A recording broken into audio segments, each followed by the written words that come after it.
What is up, everybody? It's Pedro here, and we got a special guest, DMV Sports Zone. Make sure you guys check out his channel. Link is in the description.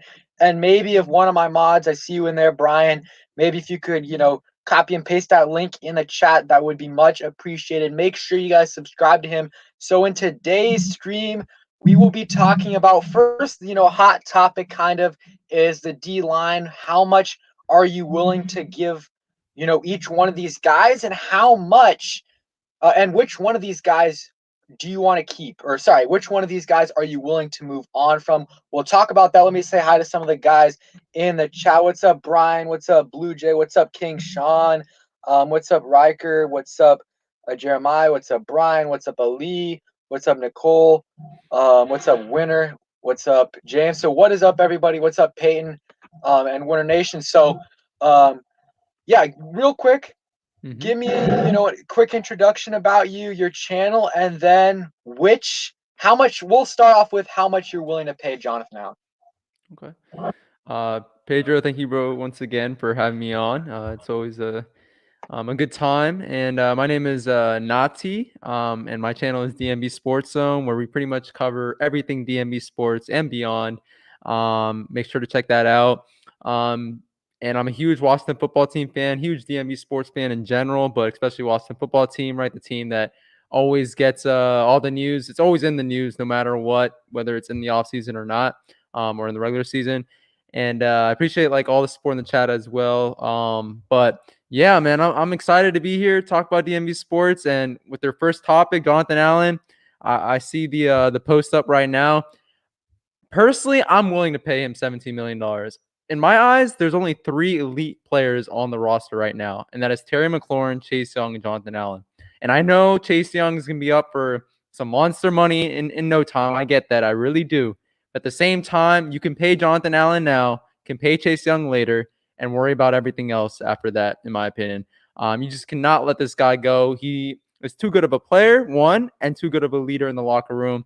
And we've seen in the past when we haven't had good leaders, right, how bad this team performs no matter the talent on the roster. So I think you have to keep Allen. I know a lot of people love Daron Payne. I love Daron Payne. He played absolute lights out last year. But at this point, again, you can worry about these issues later. But I think in Ron Rivera's eyes, and those are the only eyes that matter when it comes to roster construction at this point, I think he wants to keep Jonathan Allen by any means. We saw that throughout the regular season, how tight of a bond he developed with Jonathan Allen, and Allen was a captain and was definitely a locker room leader. So I think you got to keep Allen. Maybe not at 17 million, try to bargain with him for maybe 15, 16 million, but if that doesn't work, you got to give this man his money, man. He's deserved it. Yeah, it's really tough for me because, I understand everything that he does. I understand, obviously, the stats don't truly show how good of a player he is. I just think if you're getting $17 million a year, we'll see. It really just depends for me how the cap looks in a couple years. Because 17 million, if this new TV deal comes through, it could look a lot it could be a lot less than 17 mil if you account for how much the cap's going to go up. But still, I think it's tough because he was great, in run defense this year and, good pressure as well. And he just couldn't get the sack production. And like I said, I know that's not everything, but when you're getting paid 17 mil a year, unless you're just the elite of the elite, like Aaron Donald, because Aaron Donald could be getting paid top of the line money just based off of what he does in the run game, but he also can do it in the passing game. If Allen could put together, some of the, sack numbers he put in his first few years with the combination of what he did this past year in the run game, that would be amazing. I definitely think it would be worth it. And it also comes down to which guy do you like more, Jonathan Allen or Daron Payne? Because I want to keep all 4 of these guys. I really, really do. I want to keep all 4 of these guys, but it's going to be really, really tough. And of course, you want to keep Chase Young. I don't even want to talk about what that's going to cost. We all know that's going to be quarterback money. Pedro, let me say this. I mean, you brought him up. I was going to say it if you didn't bring him up. But Chase Young, there's going to be a time where top end defensive ends are going to get paid $25+ million. So I think down the road, the 17 million for Jonathan Allen, I don't think it'll look as bad as it will once we sign the contract initially. I think you got to factor in, guys like Chase Young potentially getting 26, 27 million. Joey Bosa, I believe, got 26, 27 million already? 27 this year. Yeah. 20. Again, I think I know you don't want to pay top end dollars for a guy who doesn't give you all the sacks, doesn't give you the Aaron Donald production, but at the same time, again, 17 million, now it might look bad, but down the road, trust me, it will not look as bad as it does now. Yeah, I mean, I definitely agree with that. I don't know. It's really tough for me because I personally think they're going to keep Allen. I really, really do, just because of the culture that, sensitive. I personally think that, Payne has more potential. That's just me. I think Payne has more potential, and he's so athletic. Like, I know Allen is too, but Payne is just a monster, and he's really good in the run game. Very good in the run game, and can get some pressure as well. And if you, let's say, just a hypothetical, you move on from Allen, right? You move on from him. You keep Payne in the middle. I know this is very good at rushing the passer, so you got that right there. And Tim Settle coming in there as well, because Tim Settle, he would be a starter on most teams. It's going to be interesting to see how this all plays out, because it's going to be really hard to keep Chase Young, Montez Sweat, Daron Payne, Jonathan Allen, and Matt Ioannidis all together. It's going to be pretty much impossible, in my opinion, to keep all 5 of those guys. I think they could keep 4. It's going to be a little tough, but I think they can do that if they keep, their cap situation the way it's been the last couple years. They've done really well at it, not spending big money, especially last season. They got some guys for the cheap, for the low, that really, really exceeded expectations. Ronald Darby, Logan Thomas, J.D. McKissick, Wes Schweitzer, all of those guys. So it's going to be really, really interesting to see how they handle this situation. Do they kind of pull a 49ers? They traded DeForest Buckner for a first-round pick. Maybe they picked the wrong guy, but still, I think that's kind of the formula. They got a first-round pick and got Javon Kinlaw, who was a beast in his rookie year. And the thing is, he'll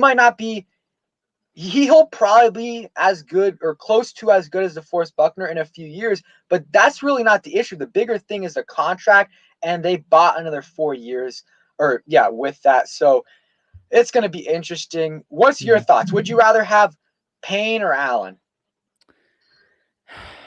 It's a tough one, man. I remember I think either I or you posed this question on one of our joint streams early in the season, but I mean, I don't think the question or the answer has gotten any easier for this one. At this point, though, when you factor everything in, the leadership, how much Ron Rivera wants to keep him, how much the team loves him, I got to go with Jonathan Allen, man. I really do. I get it. The stats might not show, he didn't get double-digit sacks. He only got 1.5 sacks this year, but I think, which is kind of crazy to say because a couple of years back he had 8 sacks per year. I think this was his best season to date, and I think he you mentioned Daron Payne has a lot of potential, but I think Jonathan Allen, he's still fairly young. He could still develop into that kind of guy that you want to see out of him, like an Aaron Donald, maybe not that much, but can still, rack up the stats and hopefully, be a consistent presence in that defense interior for a long time. But at this point, I got to go with Jonathan Allen, man. I really do. He is, again, one of the 3 elite players that we have currently on the team. Yeah, and personally, I would rather keep Payne, but I know that they're gonna keep Allen just because of the things you said, like the culture and stuff like that. The thing with Payne that I just really like, he's still super young. He's 23 years old. 23 years old. So not only has he been in the league 1 year less than Allen, but I'm not sure what Allen's age is, but it's got to be at least 2 years younger, right? Allen's probably 25.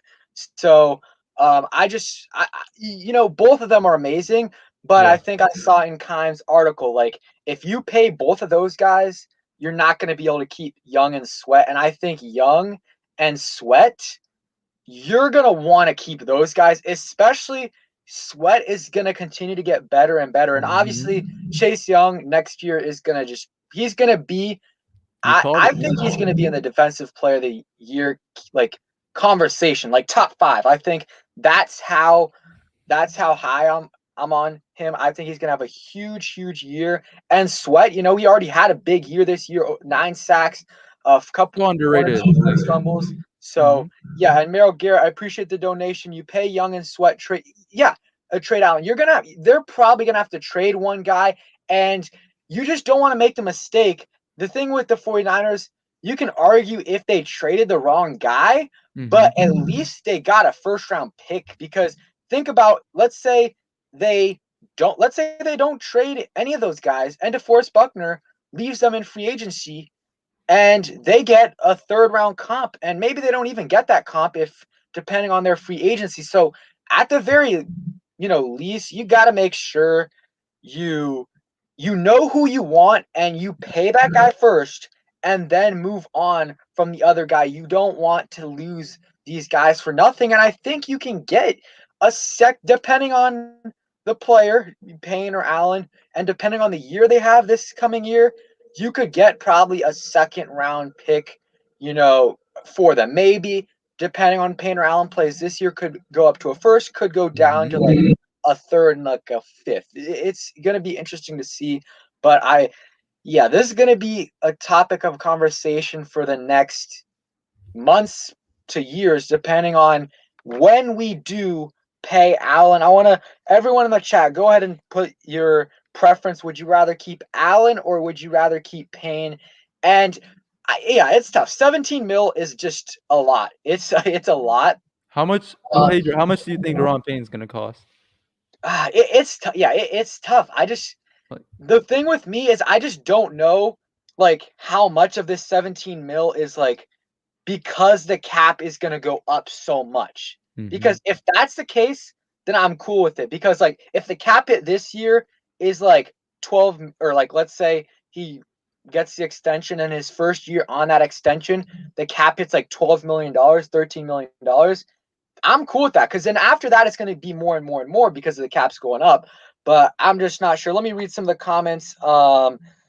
Let's see. Bob said Payne, Tyler Payne, Matt, both, and then trade Matt Initis, Payne. What's up, Rico? Payne. Let's see. Keep Payne. So a lot of people want to keep Payne.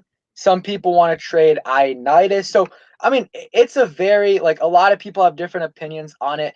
I just think that we got to make sure we maximize, if we're going to move on from one of them, got to make sure you maximize the trade. You got to get something. I think everyone's on agreement with that. You don't want, let's say we're moving on from Payne.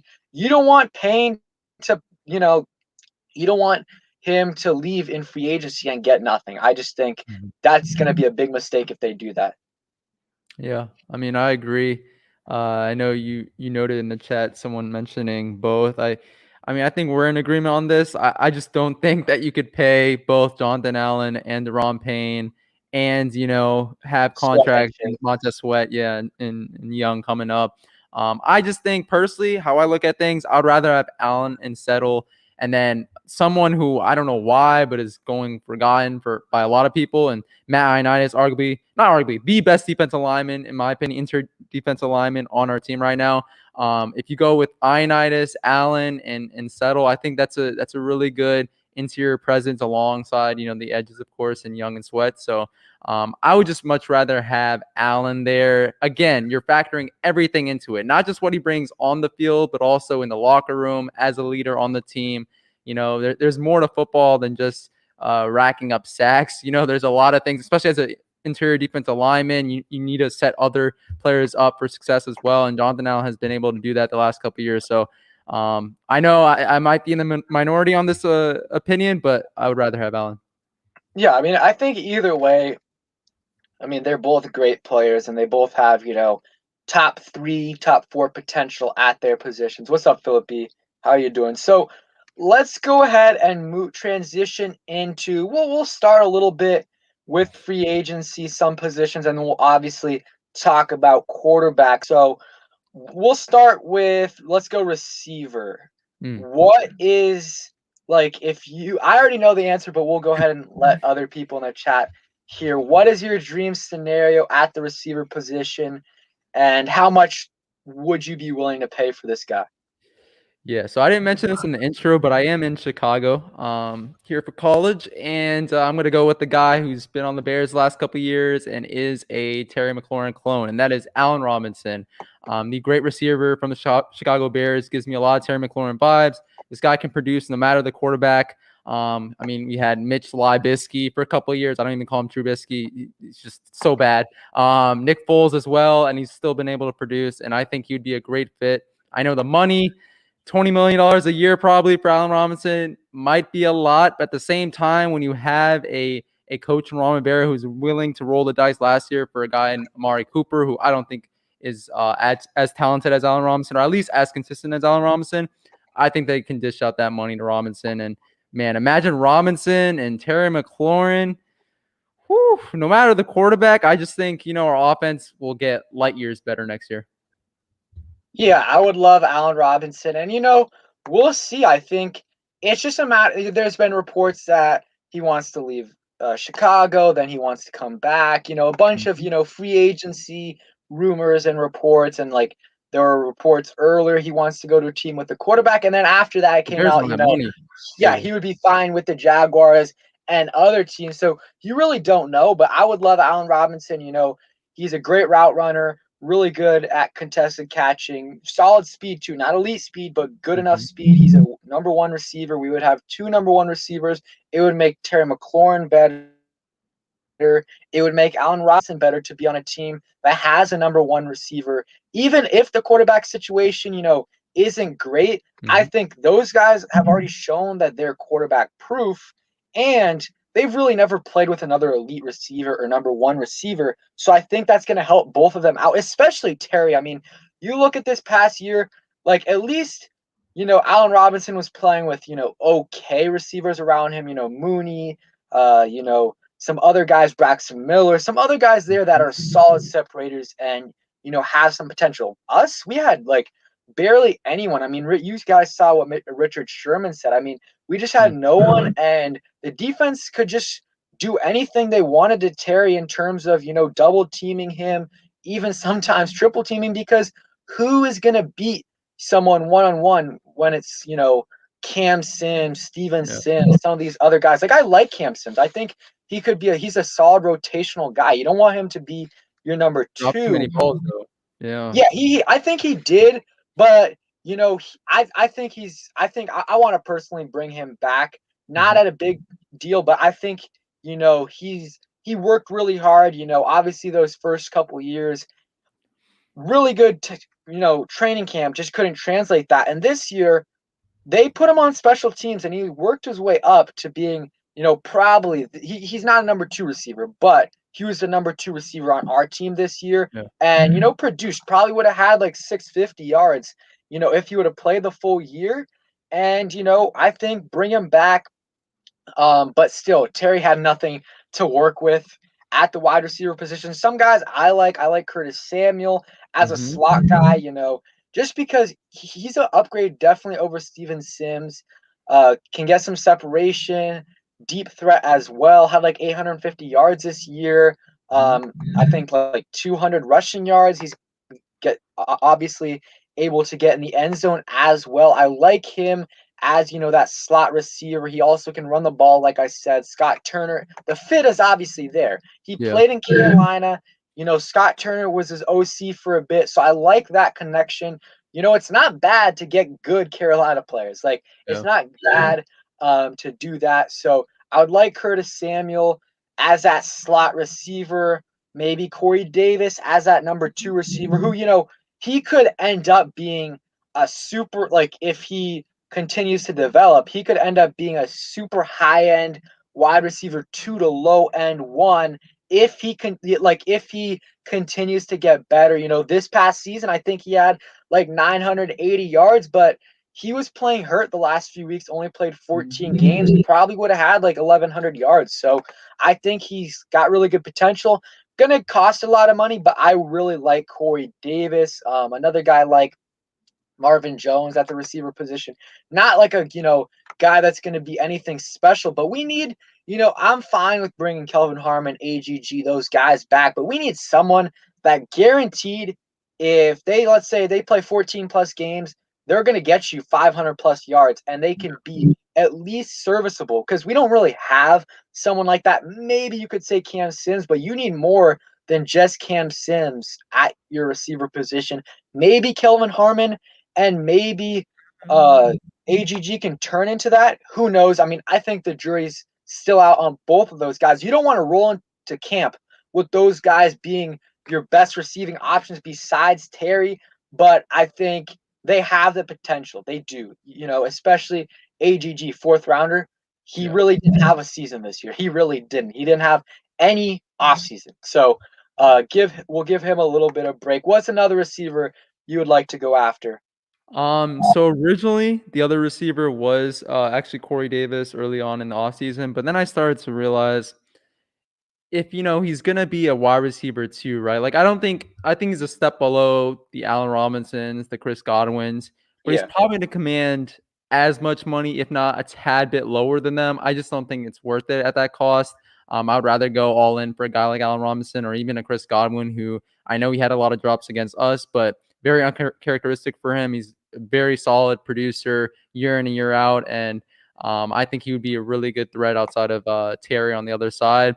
I also like Curtis Samuel as well. I mean, people mentioned in the chat the system, right? Like you even mentioned it. He is a Carolina Panther, right? Like Scott Turner's system was there, for a couple of years, and I think he will definitely be able to learn the playbook very fast. And we only need a wide receiver too, right? Like we don't need to go after a guy like Allen Robinson or Chris Godwin, even though it'd be nice. And again, you posed the question, those would be my dream guys at the position. I think we could go with a Curtis Samuel and really bring some versatility to this offense, right? We already have like a guy in Antonio Gibson who already brings versatility, and J.D. McKissick as well. But with Scott Turner's offense and his scheme, right, you always need those sort of versatile weapons. And I think adding another one would be great and would really give whoever starts at quarterback plenty of options out of the backfield and at the receiving position. I like the Marvin Jones pick as well, although he's been a little bit too injury prone to my liking. Like we need a consistent producer at wide receiver too, and I just don't know if we would get that with Marvin Jones. What's up, Ed? Already shipped Curtis Samuel's jersey. Yeah, I mean, the connection is strong, right, between Curtis Samuel and Ron Rivera and Scott Turner, and we are the Washington Panthers after all, which I know Ed likes to say a lot, and potentially we could go after him, and I think he would be a great fit. Although if we go with the receiver in the first round of the draft, Tony out of Florida kind of gives me Curtis Samuel vibes and would obviously be much cheaper. So if they were trying to go with the draft route, maybe go with a Tony and maybe go and address other positions in free agency. I know we'll talk about that a little bit later. But Juju, I know that's another one of Ed's guys. Juju would actually be a pretty good fit here, largely because he would be a very reliable slot receiver. And you even mentioned it. Steven Sims is just not it, guys. I know we saw in the playoff game how he scored that touchdown, had a nice couple of toe drag swags every now and then, but at the same time, we need a consistent guy out of the slot, and I think Juju would be that. He's also a great blocker, much like Corey Davis. So adding another great blocker alongside Terry McLaurin would be great for a run game as well. And some other guys I see on the list here. Will Fuller, I know a lot of people are just like totally off on it because of the fact that he was suspended the last, 6 games, month of the season because of PEDs. But I understand that. But at the same time, he's showed talent over the years. There's a reason why going into the season, he was the projected number 1 receiver in Houston. I know they did trade DeAndre Hopkins in an inexplicable trade. At the same time, at least the management there thought that Will Fuller was, good enough to be that 1A, 1B. And he would be a good fit here as well. I know he's also injury prone, which is a problem with the receivers that we've had in the past. So, but I would rather go all in like Ron Rivera did last year and go with a guy like an Allen Robinson or Chris Godwin and then go from there. Yeah, I agree. Ed Oliver, thank you so much for the $5 donation. Said Ron already shipped Curtis Samuel his jersey. And yeah, I mean, I hope it happens. I really like Curtis Samuel. I mean, another free agent I really liked last year that I thought it was going to happen. I really did, was James Bradbury. I really thought it was going to happen. I think he was like my number one of my number one options, and Mhm. that would have been amazing. I mean, Kendall Fuller had a good year, but he's not a number one corner. Mhm. Like I think Bradbury is. There's very, very few number one corners, and I just would have thought Rivera would have went after him. Maybe he did. He just wasn't willing to pay that 15, but I would have paid $5 million extra a year for Bradbury over Fuller. That's just me. Again, Ed, thank you so much for the donation. I appreciate you. And Pedro. Scotty came in here and said, "Who's your starting quarterback 2021?" I appreciate it, Scotty. Always coming in here, always supporting the channel. And this is obviously the question everyone's trying to answer. Very tough question. I mean, oh, okay. I'll go ahead and do this one first, and then you can go ahead and answer this after. So it's very tough. I think they're gonna bring in, regardless if they do start, I think someone else is gonna be brought in, whether it be a guy like Mariota, Darnold, Fitzpatrick, or a big name guy, or someone in the draft in the 5th round. I think they're gonna bring in another guy. They have to. They can't come back with Alex Smith, Taylor Heineke, and Kyle Allen. So I think there's a good chance it could be Kyle Allen or Taylor Heineke. I would say, I mean, Sam Darnold is definitely a possibility, which Yeah. I just don't like it. I don't like it, but I've seen Kime talk about it a bunch. Like that's who he predicted to be the starter, and he's super, super plugged in. Like he's the Mhm. most plugged in Washington football team reporter, and if he's predicting that, I mean, you got to, consider that. Also, Mariota, I would give up for him. I mean, why not? He's got some upside. So I think Mariota and Darnold are probably my guesses, and obviously Kyle Allen and Taylor Heineke. It's tough. Those, by the way, guys in the chat, those aren't necessarily my preferred options. I'm Yeah. just saying my prediction. Yeah. Yeah, this is definitely the toughest question of the offseason, as it usually is for a Washington football team. But in terms of starting quarterback, if we obviously don't go after a guy like Deshaun Watson or Dak Prescott, I think, we're going to sort of look at stopgap guys. And I just don't think it's going to be worth it with Darnold. I really don't. I know John Keim, who was recently on the DMV Sports Zone channel, I know he mentioned Sam Darnold as a legit option here in DC, but at the same time, I think if Ron Rivera wants to go for a stopgap guy that didn't throw 8 touchdowns and 11 picks last year, I know it was in a terrible system, but at the same time, he did that, and you can't really question that, right? Like he put up those numbers. I think Marcus Mariota might be a good fit, and we've heard the rumors, right? Washington's super interested in Marcus Mariota, and I think again, like you said, 5th, 6th round pick wouldn't be too much in terms of draft capital that we would have to give up for him. And he does offer that upside. The last couple games last year, he was actually, doing some good things, doing some really good things. And I think it would be at least interesting to have a quarterback battle with Mariota, with Allen, and with Heineke. Smith, though, I just don't think he's going to be on the roster next year. I really don't. It just makes too much sense to cut him. I know everybody loves the feel-good story, the comeback player of the year, right, that he was. And I'm not taking anything away from him in that aspect. But in terms of on the field, I just did not like what I saw of Alex Smith last year, strictly on the field. And I just think you cannot go with him again next year, commanding, $20 million, Yeah, and 24, I think. potentially being a back quarterback if he loses out in a competition with Kyle Allen and Taylor Heineke. So, yeah, I just don't think he's going to be on the roster. But I would say Marcus Mariota would probably be not the most ideal, but like the most realistic.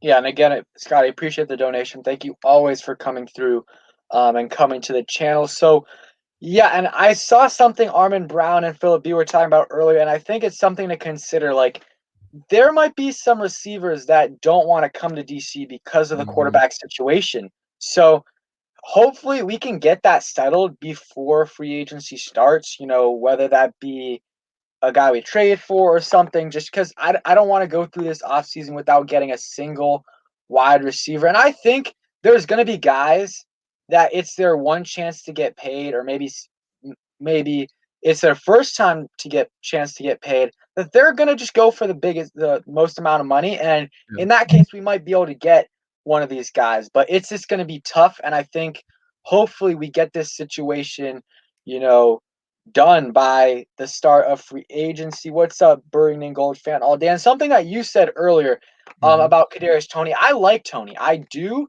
Just for me, I don't think like I'm not going to compare the receiver position to the running back position. Mm-hmm. Just for me, in terms of the draft, I think you can find really, really, really good guys in the second, third, fourth, fifth round. I mean, you look at the We've top seen it. receivers. Yeah, you look at the top receivers in the league. Tyreek Hill, I think he's a fourth or fifth round pick.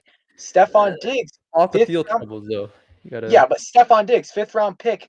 Antonio Brown, sixth round pick. Keenan Allen wasn't an early round pick. Terry McLaurin, third round pick. AJ Brown, DK Metcalf, second round pick. So I think, it's a solid option. Just for me though, to get a slot guy Yeah. in at 19, when if you look at it, there's so many like average to above average receivers you can get in rounds 4 to 7.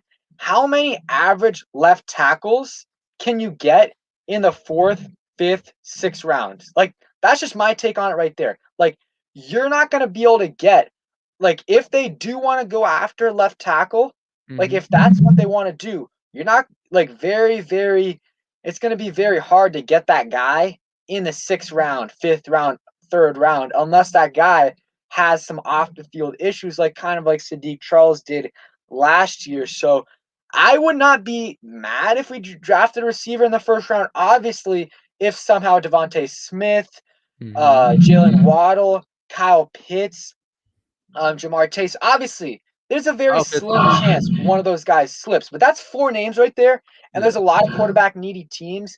So maybe if one of those guys slips, I'm turning in the card. I'm getting one of those guys. I think they're that great. But if not, I would go more towards, maybe you trade up a little bit to go for a quarterback. I still probably not my preferred option, but I would consider that if there's a guy you really, really like. You possibly go left tackle there. I really like linebacker at 19. I think that's a good pick. Maybe you go corner. There's a lot of different options, and I wouldn't be upset with receiver. I just think that you can address that in later Mhm. rounds. Yeah. I definitely agree. I wasn't saying that Tony would be my like ideal pick in the first Yeah. round. I think in terms of offensive alignment, a guy like Christian Darrisaw, I mean, Oh he yeah. plays for Virginia Tech, like just would be too perfect coming staying here in the DMV and starting as our starting left tackle, right, for years to come. That would be really good. Sadiq Charles, though, like you mentioned him, I want to ask you this. What are your thoughts on, once he comes back healthy, do you think he could contend with Cornelius Lucas at the left tackle spot, or do you think he's pretty much confined at this time at the left guard? And then with Cornelius Lucas, do you think he could? I mean, he did a pretty good job last year as our left tackle. Do you think we have to add there because I know a lot of fans want to, but what are your thoughts on that? Yeah, that's a good question. Let me just say hi real quick to some new people in the chat. What's up, Big Simple? Always come through. Make sure you guys check out his channel. Armin, Washington diehard fan. He got sports. What's up? Blue Jay. What's up, everybody in the chat? Redskin 007. Thank you guys all for coming through and answer your question. I really like Sadiq Charles. I really do. I think he has a bunch of potential. I mean, he was probably not a first round talent, but he's like a second round talent guy, if not maybe even late first, if not for his off the field issues Mm-hmm. at LSU. And so far he's done fine in that facet, but the injuries, that's really, really concerning to me. I mean, he in training camp, maybe even before training camp, he had a calf injury. Then it takes him so long to come back from that. It took him like 2 months, I think, or more. I mean, he didn't come back until like week 5 of the Giants game, week 5 at the Giants game, and he got hurt before training camp started. And then the second play of the game, he dislocates his kneecap. Like, that's the biggest concern for me because I think he's has potential to be like an above average guard, above average tackle, which obviously you're gonna take. I mean, why not? But it's just that injury factor with me. I like Lucas. I just don't like. I think he's serviceable. Like I wouldn't be mad if we brought back Sadiq Charles and Lucas and they battled out. I think Mm-hmm. Sadiq would win. I think if he's healthy, he would win. But also the bigger question is, where do they see him? Do they see him at guard or tackle? But if they see him at tackle, then your line is set if he's the guy, because you got him at left tackle, Wes Schweitzer, who's very underrated at left guard, Chase Roulier, above average center, Brandon Sheriff, all pro, and Morgan Moses, right tackle. So I think there your line is set. It just, where do you, because if you see Charles at guard, then he plays guard, and then you got to find a left tackle, because I think Lucas could be serviceable, but I think they would want to upgrade. And if we go ahead and go get a guy, whether it be, there's been rumors about someone like Russell Okung, Taylor Moton. I saw Trent Williams from Ben Standig. He was saying that's a possibility. So it's going to be interesting, but we're going to have really good depth at that position regardless, because we're going to have, if Sadiq starts ahead of Schweitzer, we're going to have Schweitzer in at depth for depth. Daron Christian, obviously he's not a great starter, but he played some solid games, and I would definitely take him as a backup. Honestly, I mean, he's solid depth for you, and I think that's another, I think that's fine. So it's going to be interesting. That's another one of these topics.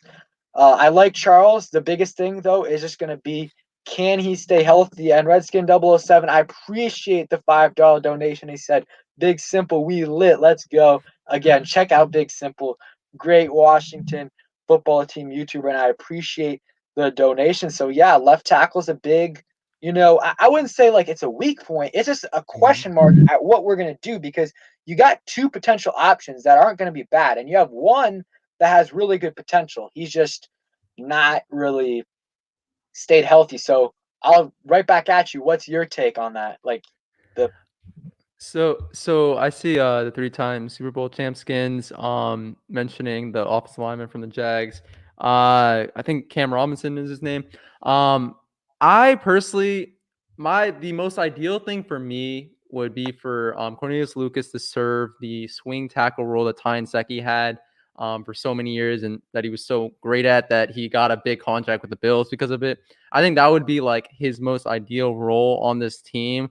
And then like potentially getting a guy like Christian Darrisaw or even Alex Leatherwood at the left tackle spot and solidify that spot for years to come. That would be my ideal thing. And then Sadiq Charles battling it out with Wes Schweitzer, and whoever loses that matchup, would still be a high-end backup. And for how many years on this Washington football team, or even when it was the Redskins, have we not had offensive lineman depth, right? Like, it's hurt us so many years. And if Sadiq Charles does become a backup and he actually is healthy, would be a great backup for us. And I think, you can never have too many good offensive linemen, much like cornerbacks, right? So I would just say go after a guy in the draft, first round, probably the left tackle spot, and go from there.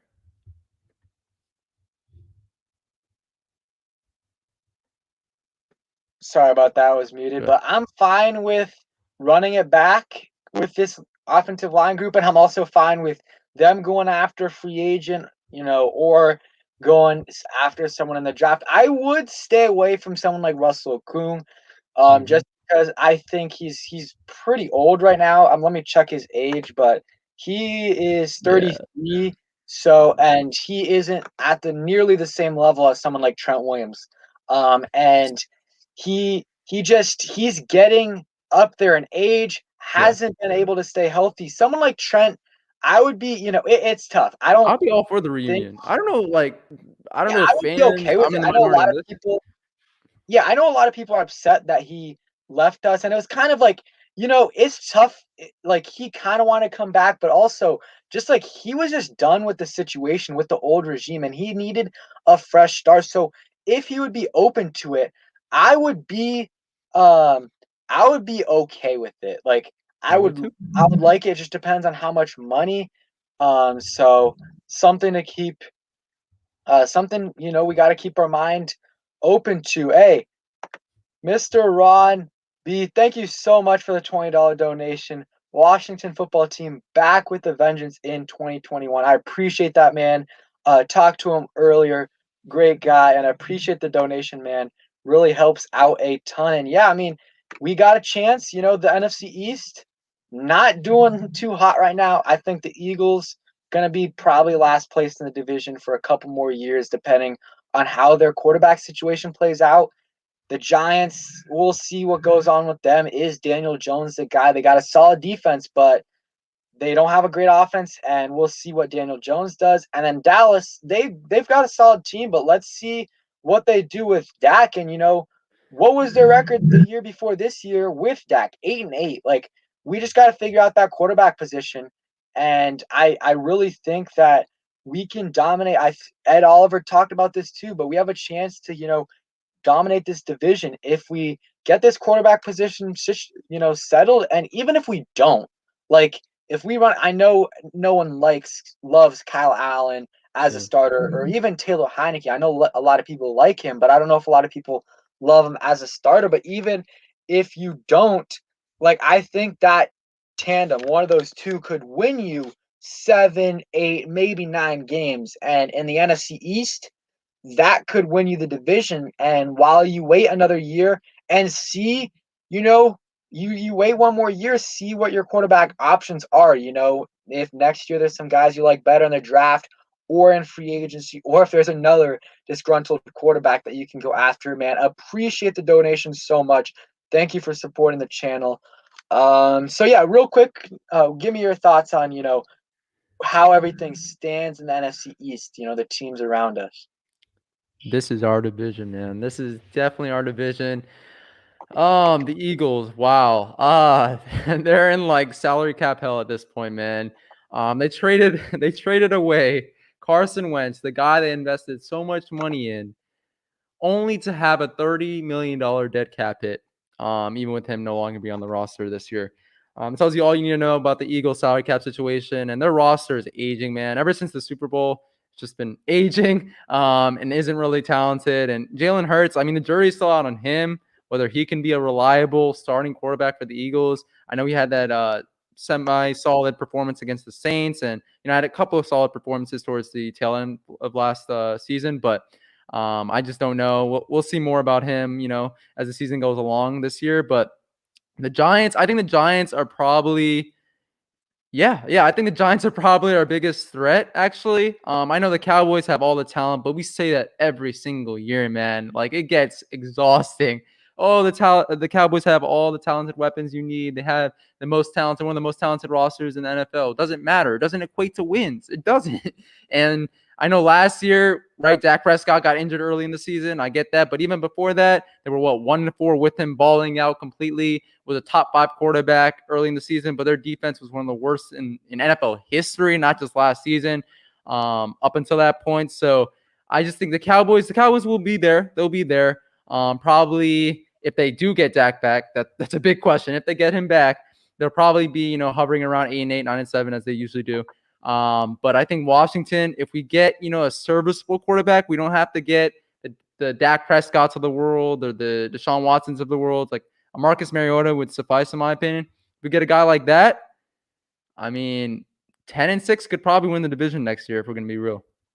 Yeah, honestly, less than 10-6 could win. I mean, like, are these teams really, any of them really getting that much better? I don't think the Giants, they've got a bunch of free agents this season. They got, the quarterback situation. The Eagles, I don't even need to talk about them. And then Cowboys, let's see if they bring back Dak. I mean, they are not in good cap situations. So if they bring back Dak, they're probably going to have to cut maybe Jalen Smith, maybe another guy in that defense that already is not too great. So, I mean, and if they don't bring Dak, I mean, it's going to be us competing with the Giants, and 8 wins might get in.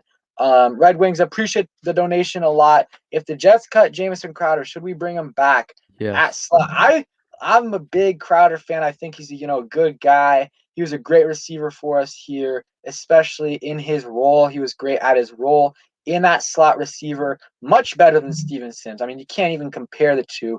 Crowder's been pretty productive for the Jets. I mean, I don't know the exact stats, but I think he had over 800 yards this year, around that, much better than what we've had. And at the right price, I would bring him back. I'd still rather have Curtis Samuel, but I would definitely be happy with Jamison Crowder at the right price. I'm not a lot of guys, but still familiar with some of the guys that were here when he was here, and familiar with the city. And I would welcome the reunion. How about you?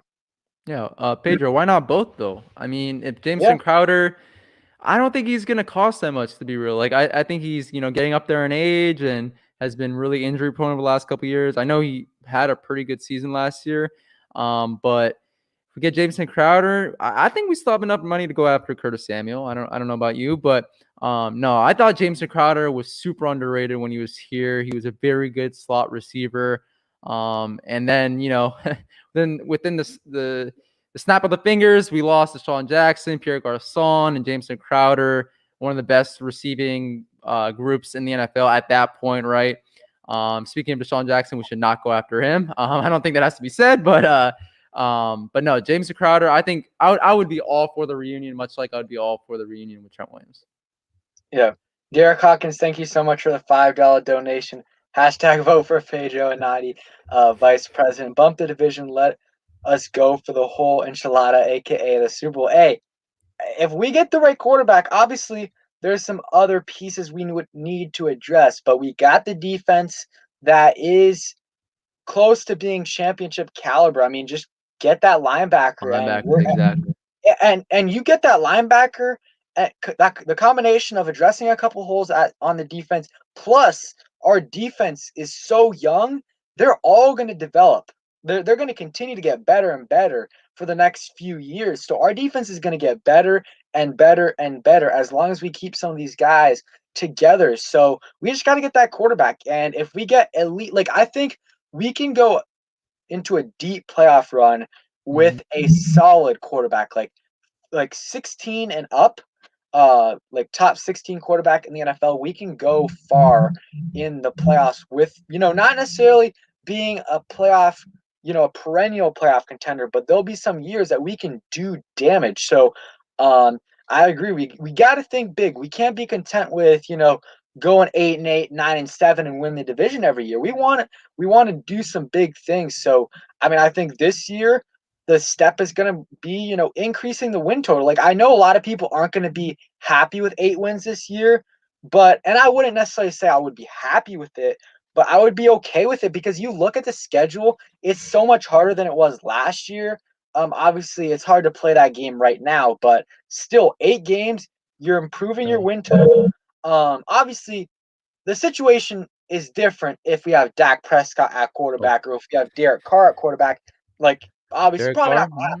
But if we do, then 8 wins. I'm not going to be happy with 8 wins. But if we have Taylor Heineke or Kyle Allen, 8 wins, I'm okay. I'm happy with that. I'm good with that. Just because I wouldn't say happy, but I'm Yeah. okay with that because you are building on what you had last year. And let's keep it real. Last year's schedule was a lot easier than this coming schedule when you're going to play the Bills, you're going to play the Chiefs, you're going to play the Bucks, you're going to play the Saints, you're going to play the Packers, you're going to play the Seahawks.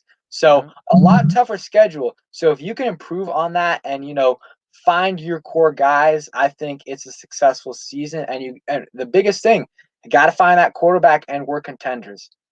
Yeah, Pedro. So what you said earlier, going back in your comments about like the linebacker position, and I don't know about you, but I've definitely come around to where I think Lavonte David might be my number one free agent target this offseason for the Washington football team. I know this is gonna be the first thing that's brought up in comments. 31 years old. I get it. I really do. But we've seen middle linebackers throughout the league. I mean, we saw one here in London Fletcher who have been consistent producers even late into their 30s. And I think we don't have to sign him that long. We can sign him to a 3-4 year contract, maybe even less than that, give him big money up front, which we can with our cap space, because he's just that good of a player. And Jack Del Rio, Ron Rivera have been talking about how much they want the linebacker position to be more consistent, more reliable, very much, producing on the field consistently every single down and making the right reads and just doing all the dirty work that you need out of a starting middle linebacker. And I think Lavonte David would be perfect in that role. We saw that with the Bucks. I think for the first time in a long time, a lot of people got to see just how good Lavonte David was this playoff run with the Bucks. And I just think he would be a perfect fit here in DC and would really, we're talking about, top 10 statistically when it comes to our defense and stuff, or even top 5 potentially. We would be a legit top 5, top 6-ish defense if we got Lavonte David, man. That would be that. I think that's the missing piece, that starting middle linebacker. We talked about this even earlier in the season on another stream. Chris Coley mentioned it early. The linebacker is the one thing that we need on that defense to really impose fear consistently in opposing offenses every single game, man. And I think Lavonte David would be a perfect fit there. Yeah, Lavonte David would be good. There's some guys in the draft that I would like. I'll talk about that in a couple minutes. And Mr. Ron B had a good comment here. Said Rivera's on record saying number one trait he wants in a quarterback is leadership.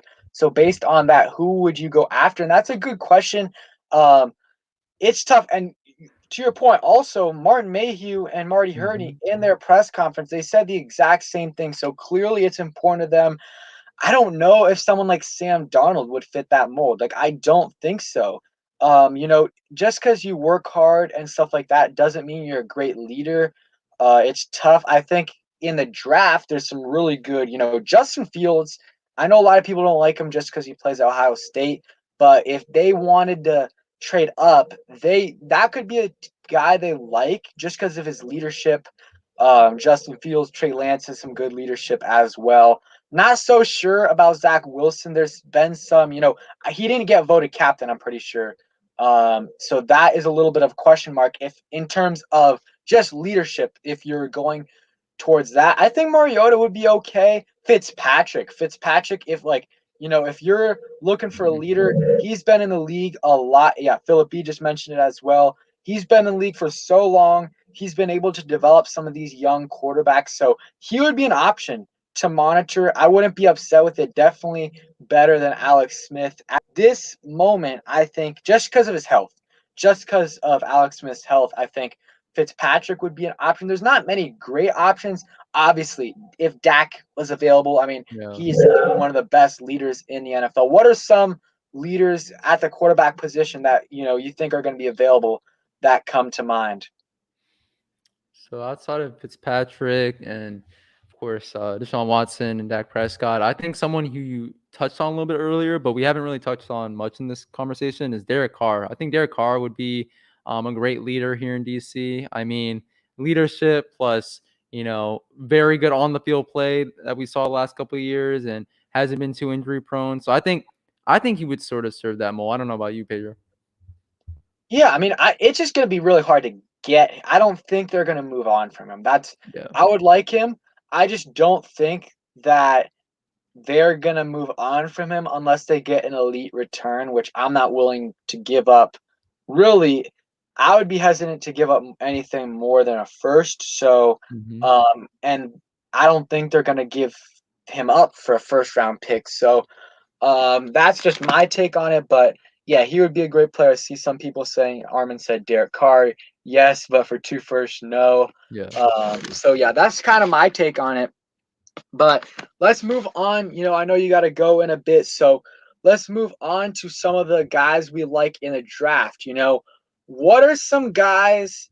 Could be early round, could be late round, but what are some guys you would go after? Do you like some guys you like? So there's gonna be sort of a theme with my picks. I want to prioritize offensive line and linebacker in the draft. So with linebacker, like my number one guy, like if we could get him, but he probably will get picked up before our pick comes around. But Micah Parsons, man, and this is again, if we don't really address linebacker position in free agency, Micah Parsons would be an absolute baller here in DC and would potentially be that sort of Devin White kind of guy here in DC for a long time. And I mean, when's the last time we drafted a linebacker early in the draft? And he's a consistent leader, consistent producer on our team. I think he would be one of those guys. Also Dylan Moses, if we don't tackle linebacker spot early in the draft, maybe the second round, third round, I don't think he'll last until the third round, but maybe a little bit later in the draft. Dylan Moses would be another nice pick. Christian Darrisaw, I mentioned him earlier, would probably be my top pick at tackle. And again, my ideal thing would be for Cornelius Lucas to be that swing tackle for us, and then for us to tackle the left tackle spot in the first round. That would be Christian Darrisaw. Alex Leatherwood is also another nice option. And, originally I was thinking of receivers like at that 19 pick, but the more that I've thought about it, the more that I've listened to guys like you, like Ed, like Street Scores, like everybody, I just don't think, investing in a receiver in the first round would be like a smart play one, and then like my most ideal thing to do. Like you said earlier, you could find receivers later in the draft, second round, third round, that could be solid producers for you. And I would rather address, linebacker or offensive lineman in the first round and then go from there. Also, we'd probably have to go after another cornerback in the draft. If Patrick Surtain some way, somehow fell to 19, could go after him. There's just a lot of good players in this draft. And, quarterback isn't, I know everybody's focused on quarterback, but there's a lot of great talent in this draft that we could get up. Yeah, let me read some comments. So someone said Kadarius Toney, someone said Micah Parsons, someone said Bolton. I think that's Nick Bolton. Someone said, let's see. Collins. Okay, yeah. So I mean, I think linebacker would be great. My guy for a while is Jeremiah Owusu-Koramoah from Notre Dame. I really like that guy. And Michael Parsons could fall to us just because of his character concerns. That's been going around, rumors about that, So if those things are true, then who knows if he falls and do you want him? But Jeremiah Owusu-Koramoah, such a beast. I mean, you watch some of his films, some of his highlights. He is amazing. I mean, really good in short to intermediate coverage, really good at that kind of stuff. Can rush the quarterback if you need him to. The year before this year had like 9 sacks. This past year had a couple sacks. So he's from Virginia as well. He solid in the run game as well. He's kind of like that hybrid type player, and that's what Ron likes. I mean, Ron Rivera likes the versatile players, so I would not be surprised. I don't think he's going to be there at 19, but if he is there, I would love that. Let's see, other guys I do like. Christian Darrisaw, like you said, that's another one of my favorite players. And then guys, make sure you guys, real quick, we got 120 people in here. Make sure you guys subscribe to me, and make sure you guys subscribe to DMV Sports Zone. Brian just put his link in the chat, and also it's in the description, so make sure you guys sub to him for great Washington content. Some guys I like later on. I like Amari Rodgers. I like Amari Rodgers as a slot receiver. Don't know where he's going to go, but I like him there.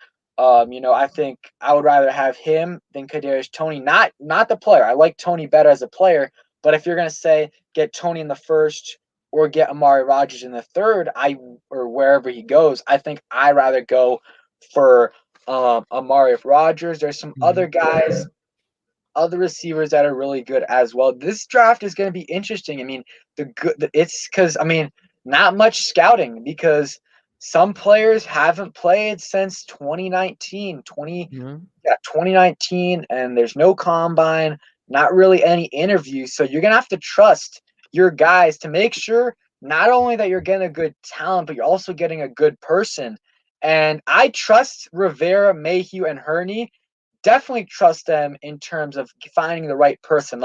I don't think, regardless of what they thought about Haskins coming out, I don't think they would have necessarily I just don't think they would have taken him, because I think they would have, seen what we've seen the last year about not only his play, which hasn't been great, but his character and his, not necessarily he's not a bad guy. He's just not a good leader.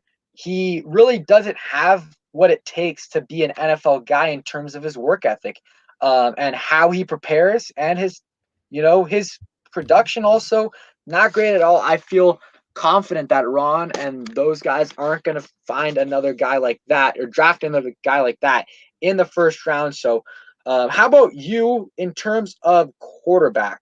In the draft, are there any guys that are realistic that we can get that you like, whether it be getting them at 19 or maybe trading up to 7 or 8? Yeah. So let me start first and foremost with like my dream pick outside of Trevor Lawrence because that's not going to happen. Zach Wilson, I've been, and you know this, like since what, early October now, late September, I've been hyping this man's up, and I've always thought that he'd be a great play here in DC, and I always thought that he was better than Justin Fields. And it's funny how now a lot of people with their draft boards and stuff are putting him ahead of Justin Fields. But yeah, I just don't think it's gonna be realistic. We'll probably have to pick top 5, and maybe we trade up to that point, but we're gonna have to give up a lot of draft capital with the number of teams that need quarterbacks at this point. But Trey Lance could possibly be someone who would be there, in the 7 to 10 range, or maybe even 10 to 12 range, something like that. Could trade up and potentially get him. But it's going to be tough, man. You got the best quarterbacks in the draft: Trevor Lawrence, Zach Wilson, Justin Fields, Trey Lance, and then there's like a sharp drop off to guys like Mac Jones and Kyle Trask, who I absolutely do not want here in DC. After that playoff performance, that was just completely abysmal. Kellen Mond, I know a lot of people are talking about him early in the offseason, but I feel like his stock has slowly but surely dropped. So, I mean, it's going to be hard, man. I think we're going to have to trade up to get a quarterback in this draft, a guy that at least will be able to start next year. I think we'll have to trade up or, tackle the quarterback position in free agency, really. Yeah, and I personally, this is just one of my things. It's like, if you have a guy you like, there just really isn't a price. Yeah. Like, just go and Especially get quarterback. him. Like, yeah, like that. Yeah, for quarterback, obviously other positions, like you don't want to trade up from 30 to 7 to get a running back or a Although linebacker. the Steelers did that with the linebacker from Yeah, they did it with Bush. It was like from Bush. 19 to 10. So it wasn't a huge, or 20 to 10. So it wasn't a huge jump. But yeah, we just got to get our quarterback. And if we can't get it in free agency or in a trade, I would not be upset if we traded up and, let's say, got Justin Fields. Because Trey Lance just scares me. Like, I think he has really good talent. But I not really like, refined. yeah, and the thing with him is he almost, to me, is more similar to Haskins than Fields, just in terms of like he started like 13 games in college, like, or 13 or 17 games. Like, How many games Haskins, this year? what?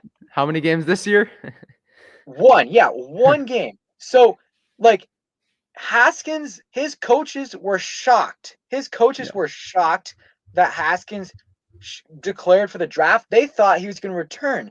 And I think Lance, in the right situation, he has so much talent, and he could be the second best quarterback when it's all said and done in this class. He has a lot of potential, and I think he could be a really good quarterback. I just think he's more of a project. Like, he's a project. So he's not going to be a guy you want to start year one. No way you start this guy in year one. There's no way. And then also, do you really want to trade up from 19 to 6 or 19 to 7 or wherever it is to go up to a guy that has played 15 games, something like that? He's played 15 games, whatever it is. It's like 13 or 17. I always forget. That many games in not even real D1. Like, he's playing at North Dakota State as well with the best talent. Like, he's playing against bad talent with the best talent on his team. Like, his team always wins the championships. And I think, like, I think Trey Lance can be a good quarterback. I just don't know if it's the right fit for here. And in terms of trading up all the way to get him, that's a big risk for a guy that wait a year too. Games. What? We'll probably have to wait a year too for him to really. And do you really, if you're gonna pay Allen and you're gonna have to pay Payne, like, you don't have much time. And yeah, Mr. Ron said if you draft Lance, you might have to redshirt him for 2 years. And that's the same thing with Haskins. Like, Haskins needed to be, he needed to sit for a year or more if he wanted any chance to be successful. I mean, putting him in, like, because a lot of the things with him were mental. Like, you saw his confidence entering that Giants game, And after that Giants game, like his chances were just over. I mean, he just came in there, was absolutely terrible. And I think that stuck in his head. I mean, you give a quarterback a year in the NFL to sit behind a quarterback, I think that's the better option, especially in terms of like Trey Lance. I think someone like Justin Fields, obviously for most quarterbacks, it's better to sit behind a quarterback for a year, but I think Justin Fields could be ready. I think obviously Trevor Lawrence, Zach Wilson as well. And I don't think Mac Jones has a lot of potential, but I think he would be like NFL ready. I think he could play. He could kind of be like that Daniel Jones where like he comes in and he looks solid. He just doesn't have all the way to that top potential. Like Daniel Jones is never going to be a top 6, top 7 quarterback. He's not going to be that guy. But Mac Jones, I don't know about him either. I will say this though, Pedro. Like with Mac Jones, if we don't supply him with a good receiving core, a good cast of weapons, man, then we're effed, man. Like the reason why he put up the stats that he did at Bama was because he had so many weapons around him. If we're gonna be honest, man, his arm strength isn't too hot, and I don't know. I don't know about Mac Jones. I really don't. But with Haskins though, I didn't want to say, I didn't want to cut you off earlier, but with Haskins, I don't even think like a couple of years would have prepared him for like the NFL. I personally don't see it in Haskins. I really don't. And I think you know this already, but like I don't see that in Haskins. Maybe he could be a serviceable backup at Pittsburgh or like across the league, but I never saw it in him when he was here in DC outside of the game and a half that he had a very good play last year or 2 years ago now. But yeah, I just wanted to like bring that up because I don't want to compare him to Trey Lance because I think Trey Lance actually has like legit talent and and I was his just more accuracy saying could in be terms improved. of like experience. Yeah. Like, cause you don't want cause we're in that point where we're obviously there's a couple other holes that we have, but we're a quarterback away. And if that quarterback has to sit for a year, 2 years, like I don't think We can't that's waste the worth it. defensive line. Yeah, we can't waste Yeah. the defensive line. We can't waste all the young guys. Yeah, so I would rather go for a veteran or someone like Fields or someone like that because even though Lance might be the better prospect, for our situation, it's just I don't know. It's tough. And yeah, he's also good. Like Lance is really mobile as well, like Philip B said. He can run, has an arm. But yeah, like I said earlier, his team was like the Alabama of wherever double A, whatever they play.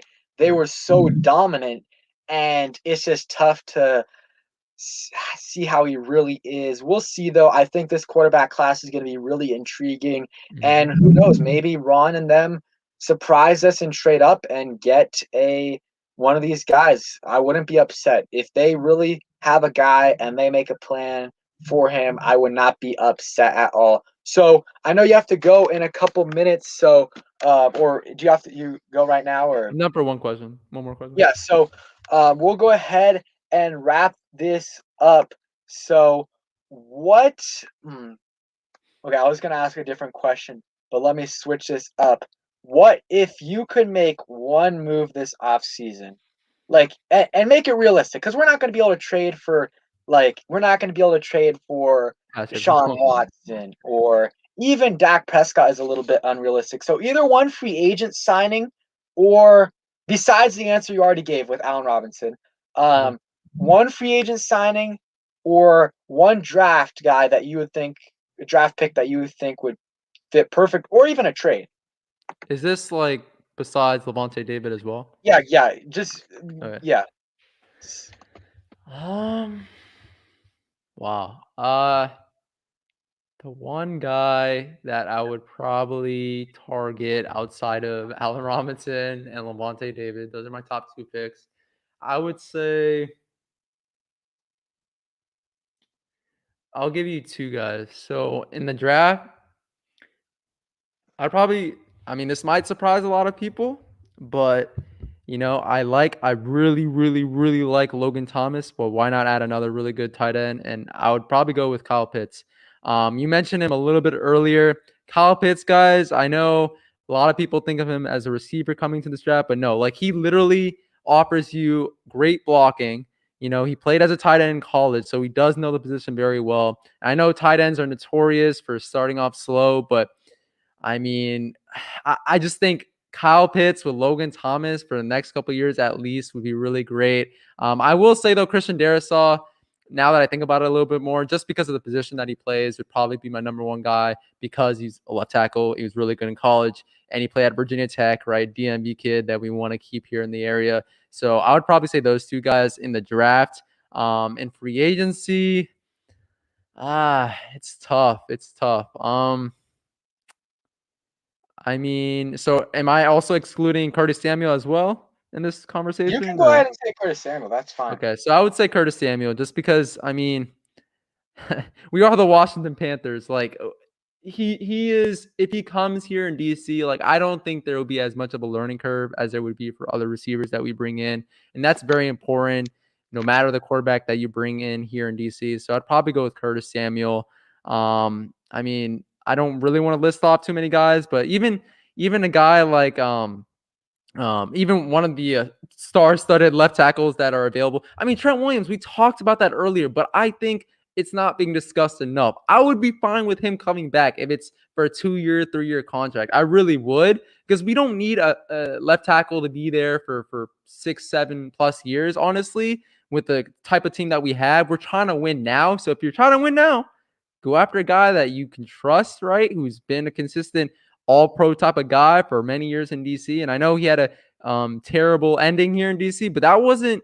We have a totally different front office infrastructure, totally different coaching staff. I know Ron Rivera was technically the guy that traded him, but at the same time, I mean, those guys are probably the ones that I'm looking after. If we're not talking about Allen Robinson and Lavonte David, like by far my number 2 guys. Yeah, I like those guys. There's some other guys too. We'll see what we do about the free safety position. Maybe Yeah. we go after Trey Boston, Mm. another Carolina guy. Maybe we go after Richie Grant from US or UCF in the draft. So Boston we'll does give me see. Swearinger vibes, though. I'm not gonna lie. Like, not that great in coverage, but great as like Yeah. a run stopper and stuff. Yeah, and the thing with Boston is we had a chance to sign him last offseason. Took a while for him to get signed in free agency, and we didn't end up signing him. So we'll see what happens with that. And again, guys, I appreciate everyone for coming through to this stream. It was a great stream. Appreciate Nati. Thank you so much for coming through. Make sure you guys check out his channel. Link in the description. Make sure you guys come through. Thank you guys so much, everyone in here, for the support. So yeah, appreciate it. And one more question. Someone said if Patrick Surtain fell to us at 19, would you take him? I would take him. I would take him. I think Surtain is great. I don't think he's the number one corner though. I think Caleb Farley is better. That's just my take. But if any of those Farley, Surtain, even JC Horn would be solid picks at 19. Just depends on if some other guys are there like Jeremiah Uso-Koromoa, some other quarterbacks. But appreciate you guys for coming in. Make sure to subscribe to me and DMV Sports Zone. Any closing thoughts? Yeah. So, thank you, Pedro, again, bro. Like for having me on. I very much appreciate it. No Always a problem. fun conversation with you, and definitely got a lot of points across. I will say, I don't know if you could put the comment up, but because I am in Chicago, this always like gets me really angry when people bring up Mitch Trubisky as an option here. No, if we bring Mitch Trubisky in, guys, I am seriously going to question my allegiance with this team. I like that's how much I do not want this man's on this team. I call him Mitch Slybisky for a reason. I have a good friend who I don't know why, but likes him a lot here in Chicago. He's a Bears fan. No, if we bring Mitch Trubisky in, I have some trust in the coaching staff that they'll be able to like get him up to speed and stuff. No, we're tanking. Like, no, we don't need to do that. We need to go after a guy where he'll help us win now, because we need to take advantage of all the young guys, all the young contracts that we have on our team before everything starts getting expensive. Yep. Again, guys, thank you for coming in here. Appreciate everyone. Thank you, Hassan. Thank you, Arthur. Thank you, Big Boy Diehard. Thank you, Big Simple. Thank you, Armin Brown, Red Wings, Philip B. I might say Cruz, LC, Red Wings, Joseph. Everyone for coming through. Appreciate you guys, Mr. Ron, and peace.